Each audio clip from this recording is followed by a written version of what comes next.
The Olympics is called Games because the essence of sports is fun and entertainment. Athletes have fun playing sports, and the public enjoy watching them play. In China, however, sports have lost the fun element as they have become a political tool while being highly commercialized. Athletes are state properties, and the state tries to maximize their political and commercial values. Hello, welcome to Leisrealtalk. I'm Lei. Do you know that China's state TV network, the CCTV, sent a team of not 200 but 2,000 people to cover the Paris Olympics? It's impossible that every one of them are journalists. People suspect many are paid by the government to be cheerleaders for China in Paris. At the table tennis women's singles final on August the 3rd, these paid cheerleaders did their job when they booed China's defending Olympic champion. On August 3rd at the Paris Olympics, a women's table tennis singles final was a showdown between two Chinese players, Chen Meng and Sun Yingsha. You'd think that the Chinese audience should be proud no matter who wins, but that wasn't the case. They overwhelmingly cheered for Sun Yingsha and booed Chen Meng. Under immense pressure, Chen defeated Sun and defended her Olympic title in a 4-2 match. However, Chen's win upset the Chinese. One woman in the audience gave her the finger. The entire Chinese coaching team looked stern and expressionless. No coach came to congratulate Chen after she won. But that didn't make any sense. Why would the government-sanctioned cheerleaders boo a Chinese champion? The reason is simple. Chen Meng was not supposed to win. Her victory disrupted the plan her coaches and superiors at the national table tennis team had made. Her teammate, Sun Yingsha, was arranged to win the gold. But does it matter to the Chinese which one of their players wins the gold? Yes, it does, because sports in China is a manipulated political game tainted with commercial interests. Chen is 30 years old and is the defending Olympic champion. At her age, she may retire soon. Sun is 23 and is a rising star. Sun currently ranks number 1 in the world, but she hasn't won an Olympic gold medal yet. Being younger, Sun is more valuable in the eyes of China's sports officials. Sun's ability to generate future gold medals and bring in sponsorship exceeds that of Chen. Because Chinese athletes are trained by the state, they are state properties. When they get sponsorship, they receive only a fraction. The bulk goes to the coaches, the team, and various levels of sports authorities. Sun has won gold championship and the World Cup and needs an Olympic gold medal to be called a Grand Slam player. If she wins the gold at the Paris Games, she would break a record in winning all 3 titles in the shortest amount of time. That would allow the team coaches and its administrators to score a major accomplishment in front of their superior. From a financial perspective, this would secure more substantial commercial deals and sponsorship for the team, the coaches, and relevant sports officials. So the plan was that Chen Meng would win silver and Sun Yingsha get the gold.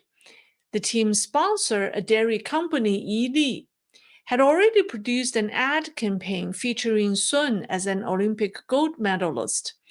The company accidentally leaked the ad before the final game. However, the plan was foiled when Chen defeated Sun, and that's why the Chinese team and the cheerleaders were upset.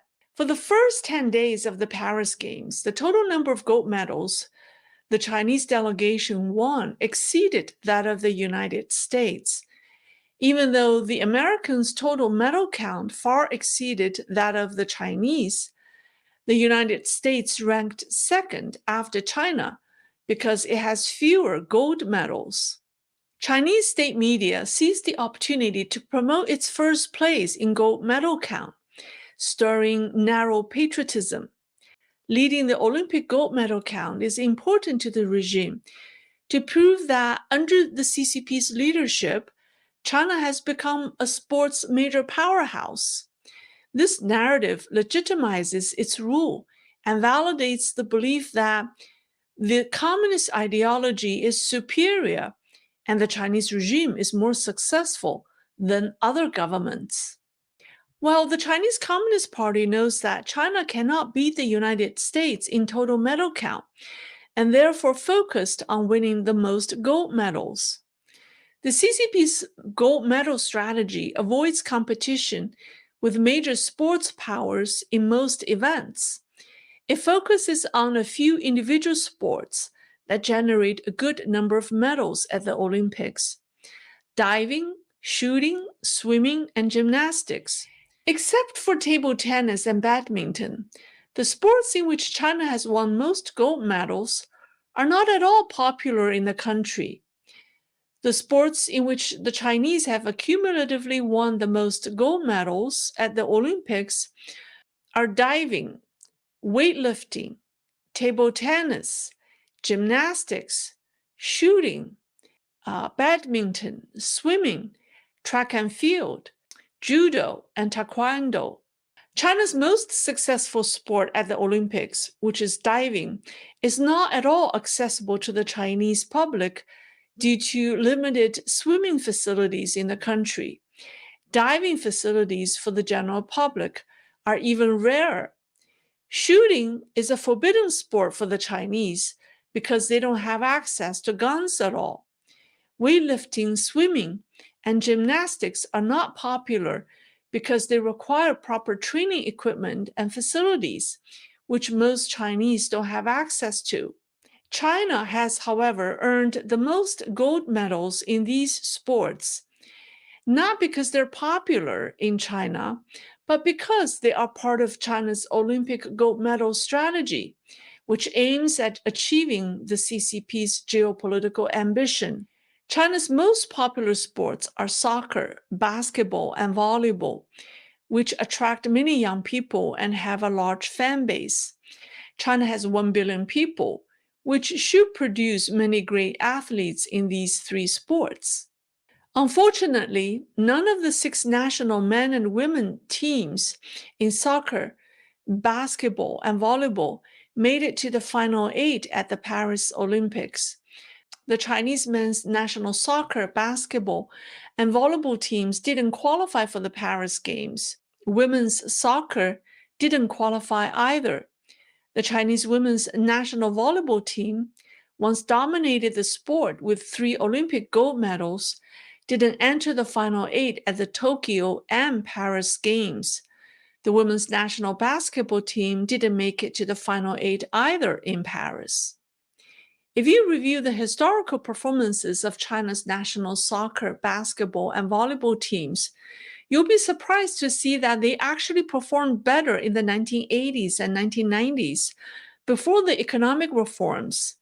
Unfortunately, money and wealth didn't improve China's national team sports, but have corrupted the coaches, players, and the administrators. 为国家争光是一个彻底的谎言。我可以这么说，在08年奥运会的时候，这些在北京进行比赛的运动员，他们家的父母在他比赛的时候，当地政府的官员拿着上百万的现金和他父母一起看他的比赛。如果他夺冠，钱就是你的；如果不能夺冠，钱拿走。这个时候，不是他自己，他父母、政府的官员、所有的社会媒体给这个运动员的压力是前所未有的大。Table tennis, held as China's national sport, has produced many great players, but very few actually made it to the top. Some talented players, who are unwilling to settle for being sparring partners, have changed their nationality to other countries to compete on an international level. Chinese table tennis player He Zhili, who defied orders from her superior and defeated her teammate to become the world champion in 1987, immigrated to Japan and competed for Japan after being expelled from Chinese team. People are now watching if Chen Meng will be expelled as well and follow He's footsteps to immigrate to a foreign country. Badminton is also popular in China, but unlike table tennis, the number of people who can regularly play on proper badminton courts is still small in China. And like table tennis, the number of talents who are eliminated is very high. Pi Hongyan, who joined China's national badminton team in 1997 and won the women's singles title at the U.S. Open in 1999, was told by her coach that she didn't have much potential due to her height of 5 feet and 4 inches. She was thus demoted to a provincial team. She could barely make a living there. Pi left China in 2001 and first went to Denmark and later moved to France. She represented France at the Athens Olympics in 2004 and ranked second in the world in 2005. Sports in China is a state business. The state sports authorities recruit children with talent and start training them intensively at a young age in seclusion. These athletes grow up with the sole mission of winning medals for their country. Sports and medals are disconnected from the Chinese people. The majority of Chinese people have limited exposure to the full range of Olympic Games. CCTV, the Chinese state television, repeatedly broadcast the games in which Chinese athletes won gold, greatly reducing the coverage of many other events. It continuously highlighted the fact that China led the U.S. in the number of gold medals, thus creating the false illusion that Chinese athletes dominated the Olympic programs and that China is a major sports powerhouse. But the sad truth is that sports and sportsmanship have died in China. Sports officials don't love sports, but only care about sponsorship. Athletes don't love their sport either and only care about medals. Audiences don't love the sport and only want their national teams to win. The fun of sports has been replaced by a fake patriotism, vanity, and a big appetite for money. When asked why he is not interested in watching the Olympic Games, one Chinese responded, "When my master's dogs win medals at competitions, why should I, a lowly servant, care about it?" That's a very sad but accurate description about sports in China. Before the CCP came, China did have a football team that played at the Olympics. That was at the 1936 Berlin Olympics. I made a video about them 2 years ago. Here's the link. The other video is about doping and the real price Chinese athletes pay to win a medal. That's all for today. I thank you for watching. Please subscribe, and I'll see you next time.